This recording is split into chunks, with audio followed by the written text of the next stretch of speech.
Hello, welcome to Kakinada city. Kakinandavada అని పిలువబడే ఈ ప్రాంతం అప్పట్లో డచ్ వాళ్ళకి వలస ప్రాంతంగా ఇది ఉండేది. వాళ్ళు ముఖ్యంగా ఈ చీరలు దీన్ని ఎగుమతికి కానీ అలాగే ఇక్కడ నిల్వ ఉంచడానికి కానీ ఓ స్థావరంగా చేసుకునేవాళ్ళు. సో తెలుగులో చీరని కోక అంటారు కాబట్టి దీనికి కాకినాడ అని పేరు వచ్చిందనేది చరిత్రలో కొంతమంది చెప్తూ ఉంటారు. అలాగే బ్రిటిష్ వాళ్ళు మొదటిగా ఇక్కడ కెనేడియన్ బ్యాప్టిస్ట్ మిషన్ని స్థాపించినప్పుడు వాళ్ళు వచ్చినప్పుడు కో కెనడాగా దీన్ని పిలిచేవాళ్ళు.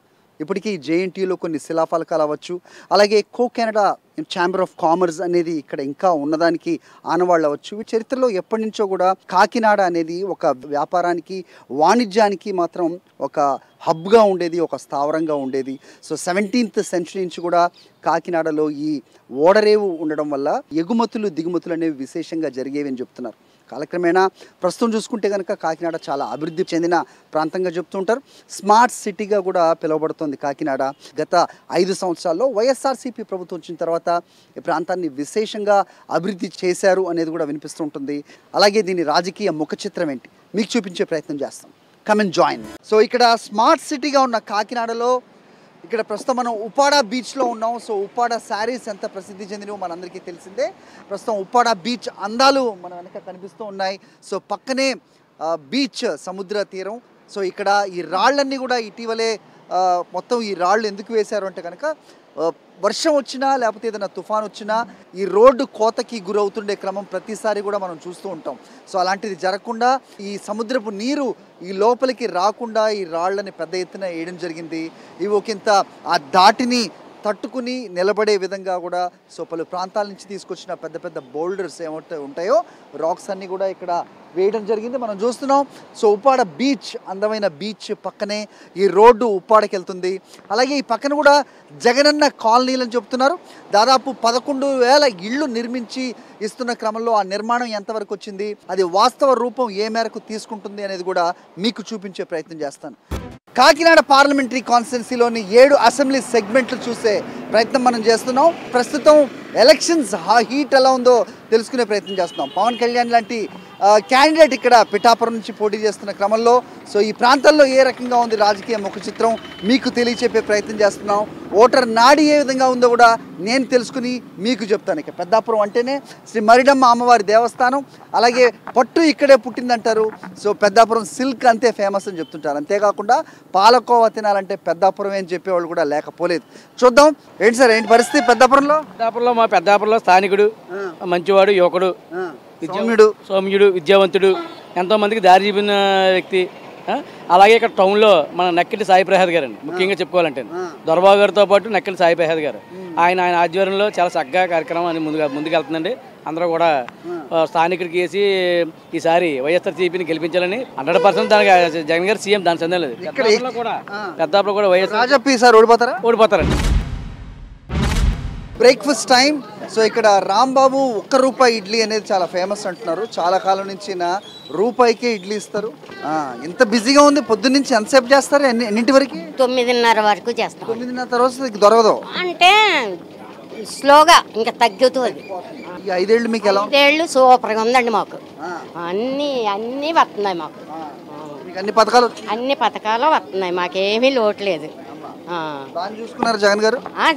చాలా బాగా చూసుకున్నారండి. ఒక గృహానికి వచ్చి సుమారు 2 లక్షల దాకా ఆయన లబ్ధి పొందిస్తున్నాడండి సార్. నెలకు 3,000 వచ్చి 36,000 రూపాయలు, అది 18,500 వాడు మిస్సెస్కి.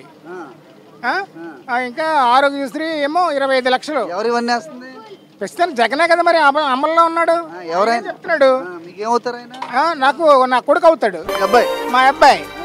ఏందండి రూపాయి ఇడ్లీ ఎలా గిట్టుబాటు అవుతుంది మీకు? అంబిషన్ ఉండాలి, బిజినెస్ టెక్నిక్ అంటే ఏంటో కొద్దిగా అవగాహన ఉండాలి. ఎంత తక్కువ మార్జిన్ అయినా సార్ బిజినెస్ని పెంచుకోగలిగితే ఎంత తక్కువ మార్జిన్ అయినా బిజినెస్ చేయవచ్చు సార్. అంతే సార్. ఈ 5 ఏళ్ళు ఎలా ఉండింది పాలన? Excellent sir. ఏంటంత ఎక్సలెంట్? ప్రజలు వాళ్ళకి ఏం కావాలో అది జగన్ చేసాడు సార్. మీరు నమ్ముతున్నారు? అది మనస్ఫూర్తిగా మళ్ళీ 100కి 1000% నమ్మకం. అదే ఒకటిసారి ఆయన మీద ఒక రకమైన నమ్మకం. జగన్ చెప్పాడు అంటే చేస్తాడు, అంతే అంతే. చంద్రబాబు గారు ఏది ఇస్తారన్నా బంగారం ఇస్తాను అసలు కిలో కాదండి, మొత్తం భాండాగారం ఇస్తానన్నా జనాలు నమ్మరు. అది సార్. ఇక్కడ కొంత అంటే తెలుగుదేశం మీద అల్లరి ఉండొచ్చు కానీ జనసేన మీదనే ఓటింగ్ దాకా రాదు సార్. అది ఓటింగ్ అయితే silent voting sir, excellent voting 75% Jagan పడుతుంది సార్. ఈ వైసీపీకి సంబంధించిన కార్యకర్తలు అవనివ్వండి, అభిమానులు అవనివ్వండి, వాళ్ళు ఆర్భాటంగా మాట్లాడుతూ లేదు సార్. కొంతమంది అవతల పార్టీ వాళ్ళు మొరగడమే తప్పించి ఓటింగ్ దాకా రాదు సార్. చాలా అనుభవంతో చెబుతున్నారు మీరు. అదేండి. రైట్, పెద్దాపురం అసెంబ్లీ సెగ్మెంట్లో ప్రస్తుతం దౌలూరి దొరబాబు గారిని కలిసే పరిస్థితి ప్రస్తుతం కనిపిస్తోంది. ఆయన నిత్యం ప్రజల్లో మమేకమై ఉంటున్నారు. సో ఇక్కడ నేను ఇంతకుముందు చెప్పినట్టుగా రూపాయి ఇడ్లీ అనే కాన్సెప్ట్ ఎక్కడ ఉండదు. సో ఇక్కడికి వచ్చి ఆయన టిఫిన్ చేస్తారని తెలుస్తుంది ప్రస్తుతం. Right, he is there. సార్ నమస్తే, గుడ్ మార్నింగ్. Good morning. టెన్షన్గా ఉన్నారా? లేదు, టెన్షన్ ఏం లేదు. ఎందుకు సార్? ఎందుకంటే ఆల్రెడీ ఇక్కడ ఈ మా నియోజకవర్గం కాదు 175 నియోజకవర్గాలను ఆల్రెడీ గెలుపు డిసైడ్ అయింది. దానికి కారణం జగన్మోహన్ రెడ్డి గారు చేసినటువంటి సంక్షేమ పరిపాలన. ఈరోజు ఉదాహరణ తీసుకుంటే మనం ఉన్నటువంటి ఆర్బీ కొత్తూరు గ్రామం ఇప్పటి వరకు కూడా తెలుగుదేశం ఒక ప్రాబల్యం ఉన్నటువంటి ఊరు. కానీ గత ఎంపీటీసీ ఎన్నికలు కానీ మన సర్పంచ్ ఎన్నికల్లో కూడా ఇక్కడ మొదటిసారిగా వైసీపీ భారీ మెజార్టీతో అన్ని వార్డులు కూడా సర్పంచ్ కానీ అన్ని వార్డులు కూడా గెలవడం జరిగింది. తప్పకుండా చేయిస్తారా మాకు? రండి రాంబాబు గారు. రైట్ సార్, మీరు కూడా తీసుకోండి సార్. రైట్ సార్, కూర్చొని మాట్లాడదాం సార్. దొరబాబు గారు, ఒక విషయం చెప్పండి. మామూలుగా సంక్షేమ పథకాలు మీ ఇంటికి చేరితేనే ఓటేయండి అంటూ ముఖ్యమంత్రి గారు చెప్తున్నారు చాలా కాన్ఫిడెంట్గా. అది జనాల్లోకి వెళ్ళడానికి ముఖ్యమంత్రి గారు పై స్థాయిలో ఏ రకంగా చెప్తారు, జనాల్లోకి వెళ్ళడానికి మీ ఓటు వారే చాలా ముఖ్యం. హౌసింగ్ కార్పొరేషన్ చైర్మన్గా అన్బయాస్డ్గా స్ట్రైట్గానే, అంటే ముందు మామూలుగా మంచి చెప్పకూడదు అంటారు, బట్ చెప్తున్నాను, రవ్వంత అవినీతి జరగని చేయని వ్యక్తి ఎవరన్నా ఉన్నారు అంటే మీ పేరు ప్రజల్లో బాగా వినిపిస్తుంది. ఇది నా గ్రౌండ్ రిపోర్ట్లో చెప్తుంది. సార్, నేను రాజకీయాల్లోకి వచ్చింది ప్రజలకి మంచి చేయాలి, ప్రజలకు ఉన్న రాజకీయాలు మార్చడానికి గత 20 సంవత్సరాల నుంచి ప్రయత్నం చేస్తూనే ఉన్నా. ఈసారి జగన్మోహన్ రెడ్డి గారి ఆశీస్సులతో, దేవుని ఆశీస్సులతో, ఈరోజు ప్రజల ఆశీస్సులతో ఈరోజు ఒక స్థానికుడిగా, అంటే ఈ 40 సంవత్సరాల నుంచి మా పెద్దాపురం నియోజకవర్గంలో ఉన్న శాసనసభ్యులందరూ కూడా పక్క నియోజకవర్గంలో వచ్చిన వాళ్ళే. కాబట్టి ఈరోజు నిజంగా ఇవన్నీ కూడా కలిసి వచ్చి ఈరోజు మేము పెద్దాపురం నియోజకవర్గంలో మొదటిసారిగా వైఎస్ఆర్సీపీ జెండా ఎగరేస్తూ ఉన్నాం. ఒక నాయకుడు అలా ఉన్నప్పుడు కింద కూడా అలాంటి పరిస్థితి ఉండాల్సిన అవసరం ఖచ్చితంగా ఉంటుంది. అదే ప్రజల్లో వెళ్తుంది కదా. సో మీరు ఇప్పుడు ఆయన ఈరోజు ఎంత కన్విక్షన్తో అయితే ముందుకెళ్తున్నారు ఇది జరిగింది అని, అదే దాంతో మీరు వెళ్ళగలుగుతున్నారు ఈరోజు? అదే వెళ్తున్నాను సార్ ఇప్పటి వరకు. ఎందుకంటే మా పెద్దాపురం నియోజకవర్గం పరిస్థితి చూస్తే నిజంగా నాయకులు మారారు. అంటే ముందు వేరే ఆయన ఇన్ఛార్జిగా ఉండేవారు, తోటవాణి గారు వచ్చారు, తర్వాత నేను వచ్చా. కానీ మా కార్యకర్తలు అయితే మారలే. వాళ్ళకి నేను ఒకటే హామీ ఇవ్వడం జరిగింది, మీరు నాకులాగే పదవుల గురించి ఆశిస్తూ ఉన్నారు, నాకు తెలుసు ఒక పదవులు సంపాదించడం అంటే ఎంత కష్టమో నాకు తెలుసు అని ఆయన ఇచ్చిన మాట ప్రకారం ఈరోజు 5 సంవత్సరాల్లో ఎంపీపీ అవ్వచ్చు, ఎంపీటీసీ అవ్వచ్చు, జెడ్పీటీసీ అవ్వచ్చు, ఎవరు కూడా డబ్బులు కట్టగలకుండా పార్టీ కష్టపడిన వాళ్ళకే ఇవ్వడం జరిగింది. మీకు కలిసి వచ్చే అంశాలు మీరు లోకలేనా లేకపోతే మీరు చేసిన కార్యక్రమాల జగనన్న కాలనీగా ఏంటి మీకు కలిసి వచ్చాము? అన్నీ కలిసి వస్తాయి. మరి ముఖ్యంగా జగనన్న కాలనీ గురించి చెప్పాలి. ఎందుకంటే నేను హైదరాబాద్లో గేటెడ్ కమ్యూనిటీలో ఉంటే ఒక పార్కు మా సామర్లకోటలో సుమారు 3000 మందికి ఇక్కడ జగనన్న కాలనీ కట్టించడం జరిగింది. దానికి ముఖ్యమంత్రి వర్యులు శ్రీ వైఎస్ జగన్మోహన్ రెడ్డి గారు ఆయన స్వయంగా ఆయన చేతుల మీద కూడా ప్రారంభించారు. ఎక్కడ గేటెడ్ కమ్యూనిటీలో కూడా ఉన్నటువంటి వసతులు ఇక్కడ 11 పార్కులు, చిల్డ్రన్ పార్క్ కానీ ఇవన్నీ కూడా ప్రజలకు కూడా వాళ్ళకి కావాల్సిన ఎలక్ట్రిసిటీ అన్ని రోడ్స్ అండి. తప్పకుండా మీతో పాటు వస్తా, నేను చూపిస్తా. చూద్దాం. సో ఇక్కడ అంటే ముఖ్యంగా కాపు సామాజిక వర్గం తర్వాత ఎస్సీ సామాజిక వర్గం ఎక్కువగా ఉన్న నేపథ్యంలో పార్టీలకి కులాలకి మతాలకు అతీతంగా మీరు చేసిన సంక్షేమ పథకాలు మిమ్మల్ని ఏ మేరకు గట్టెక్కిస్తాయో చూద్దాం. ప్రస్తుతం మీరు చెప్పారు సో జగనన్న కాలనీలు, సో దాన్ని గ్లోరిఫై చేసి చెప్పారా లేదంటే వాస్తవమా గ్రౌండ్లోకి వెళ్ళి చూసే ప్రయత్నం చేద్దాం. Right sir, let's go sir, వెళ్దాం. జగనన్న కాలనీలో ప్రస్తుతం మనం ఉన్నాం. సో అద్భుతంగా ఏ రకంగా ఇది రూపుదిద్దుకుందో ఆయన మాటలో ఒకసారి వినే ప్రయత్నం చేద్దాం. సార్ మీరు చెప్పినట్టే ఖచ్చితంగా ఉంది. సో అందరూ హ్యాపీగా వీళ్ళతో మాట్లాడుతుంటారు ఎప్పుడన్నా మీరు? నేను వస్తానండి. ఏమైనా చిన్న చిన్న సమస్యలు ఉంటే వాళ్ళు నా దగ్గరికి వస్తారు. అలాగే తప్పకుండా వీళ్ళందరూ చాలా సంతోషం. ఎందుకంటే వీళ్ళ చిరకాల కోరిక ఎప్పటి నుంచో. నిజంగా ఈరోజు 3400 మందికి సుమారుగా 1 ఎకరం ఈరోజు 2-3 కోట్ల రూపాయలు ఉన్నటువంటి ఆస్తులు ఈరోజు జగన్మోహన్ రెడ్డి గారు వాళ్ళకి ఇచ్చి ఇసుక కానీ ఇవన్నీ కూడా ఫ్రీగా ఇచ్చి ఇంతమందికి నిజంగా చాలా అదృష్టం జగన్ గారు. చూద్దాం సార్, ఫలితాల తర్వాత మళ్ళీ మిమ్మల్ని కలుస్తాను, మాట్లాడదాం. సో ఎంత స్కోర్ కొట్టుతున్నారు, ఎంత మెజారిటీ వస్తుందో అప్పుడు మాట్లాడదాం. Thank you for your time. Thank you. Right, Peddapuram నుంచి పిఠాపురం వెళ్తూ ఉన్నాం మనం. సో మార్గం మధ్యలో ఆగాం. సో చూద్దాం, ఇక్కడ కొంతమంది మహిళలు వెయిట్ చేస్తున్నారు, వాళ్ళతో మాట్లాడే ప్రయత్నం చేద్దాం. ఓటర్ పల్స్ ఏ రకంగా ఉందో తెలుసుకునే ప్రయత్నం చేస్తున్నాం ఎలక్షన్ ట్రాక్లో. ఏమండి నమస్తే, ఎలా ఉంది ఎలక్షన్స్? ఇంకో కొద్ది రోజుల్లో వస్తుంది కదా, ఎలా ఉంది పెద్దాపురం? పెద్దాపురం చాలా బాగుందండి. ఇక్కడ మా ఏరియాలో ప్రతి ఇంటికి కూడా ప్రతి పథకం అన్ని సక్రంగా జరిగినాయండి. ఎలా చెప్తారు అందరికి చేరినాయని? మీకు చేరిందా? మాకు చేరిందండి. మీరు చెప్పండి అమ్మా. సయ్యత పడ్డదండి, రైతు భరోసా పడ్డదండి, నేను ఎదవరాలు పెన్షన్ పడుతుందండి, నాకు అన్ని చేశారండి మా బాబు. మరి చంద్రబాబు గారు వస్తే ఇంకా ఎక్కువ చేస్తారంట. మాకు వద్దండి, నేను జగబాబుకే వేసుకుంటాను. ఎందుకమ్మా ఎక్కువ వద్దా? మాకు ఎక్కువ వద్దండి, ఆ బాబే మాకు ఇంకా ఎక్కువ చేస్తారండి. వైఎస్ జగన్మోహన్ రెడ్డికి క్రీడల పట్ల ఉన్న అభిమానం, లేదంటే ఇక్కడ యువత పెద్ద క్రీడాకారులుగా ఎదగాలి అన్న ఆకాంక్ష మాటలకే పరిమితం కాదు, అది చేతల్లో ఎలా రూపుదిద్దుకుంది అనే దానికి ఈ స్టేడియం ఒక ఉదాహరణ. కాకినాడ నడిబొడ్డులో ఉన్న డాక్టర్ వైఎస్ఆర్ ఇండోర్ స్కేటింగ్ స్టేడియంలో ప్రస్తుతం మనం ఉన్నాం. స్కేటింగ్ కోచ్ ఈశ్వర్ మనతో ఉన్నారు. Let's speak with him. Hi Eshwar. Yeah, we heard that your national champion అనొచ్చా? That what is your position? Sir నేను 3 times నేషనల్ ఛాంపియన్ కింద ఉన్నాను సార్. ఓకే. యాజ్ ఏ కోచ్గా నాకు 10 years నుంచి ఎక్స్పీరియన్స్ ఉంది కాకినాడలో సార్. అంటే నా అండర్లో చాలామంది నేషనల్ లెవెల్, ఈవెన్ నేషనల్స్లో విన్ అయ్యి కూడా medicine and engineering IIT seats అవన్నీ కొట్టారు సార్. ఆల్మోస్ట్ ఇప్పుడు ఇండియాలోనే one of the best indoor fastest track sir. And ఇది 200 meters అండి టోటల్ లెంత్, 6 meters విడ్త్తోని కంప్లీట్ ఇండోర్ ఎక్కడా లేదండి మన ఎంటైర్ ఇండియాలో. ఇది మొత్తం అంతా కూడా ఇలా ఇండోర్ కంప్లీట్ క్లోజ్డ్తో ఇంత హై బడ్జెట్తో ఈ గవర్నమెంట్లోనే పాసిబుల్ అయింది.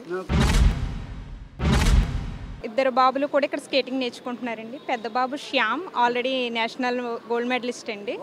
చిన్న బాబు రీసెంట్గా జాయిన్ అయ్యాడు, 4 years old. So national champion. Okay, ఏ కేటగిరీలో? అండర్ 9లో.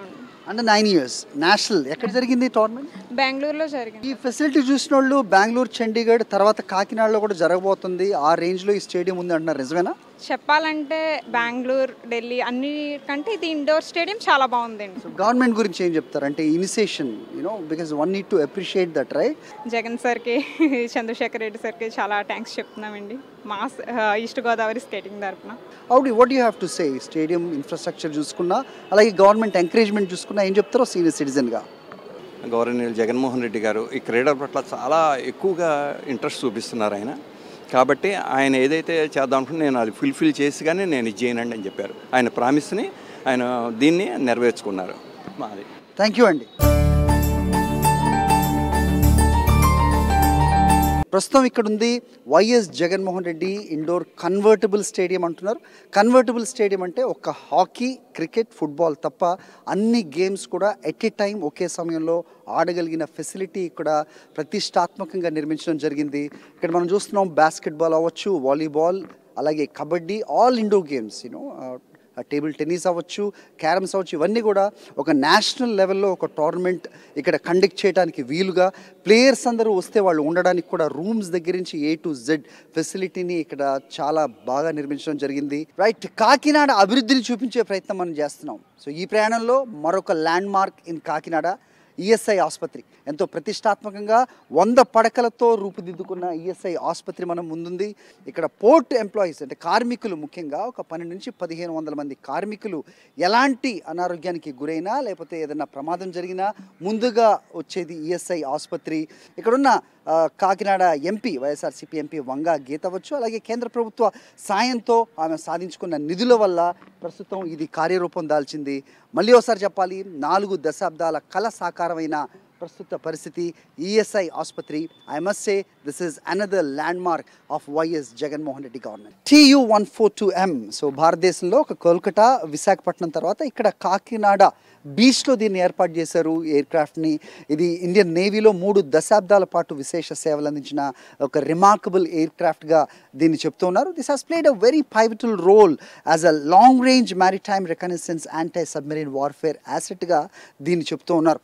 సో దీన్ని సందర్శించడానికి వచ్చిన యువత, పిల్లలు అవ్వచ్చు, వాళ్ళు సో ఇదంతా చూసి ఇండియన్ నేవీలోనో లేకపోతే ఎయిర్ ఫోర్స్లోనో జాయిన్ అవ్వడానికి, ఒక స్ఫూర్తి పొందడానికి, ఏదైనా ప్రయత్నిస్తే కనుక, లేదంటే వాళ్ళు స్ఫూర్తి పొందడానికి అనుగుణంగా దీన్ని ఇక్కడ ఏర్పాటు చేశామనేది ఆంధ్రప్రదేశ్ ప్రభుత్వం వైఎస్ జగన్మోహన్ రెడ్డి ఆధ్వర్యంలో ఆంధ్రప్రదేశ్ ప్రభుత్వంలో ప్రస్తుతం ఇక్కడ ఈ ఏరియాకి ఈ నియోజకవర్గంలో ఎమ్మెల్యేగా ఉన్న కురసాల కన్నబాబు గారి కృషితో ఇక్కడ కాకినాడ ఎంపీ వంగ గీతా గారి చేతుల మీదుగా దీన్ని ప్రారంభించడం జరిగింది. స్మార్ట్ సిటీగా ఉన్న నేపథ్యంలో ఇది కూడా డెఫినెట్గా ఒక ల్యాండ్ మార్క్గా ఉండబోతుంది అనే దాంట్లో మాత్రం ఎలాంటి అనుమానం అక్కర్లేదు. కాకినాడ రూరల్ వైఎస్ఆర్సీపీ ఎమ్మెల్యే అభ్యర్థి కన్నబాబు గారితో ప్రస్తుతం మనం ఉన్నాం.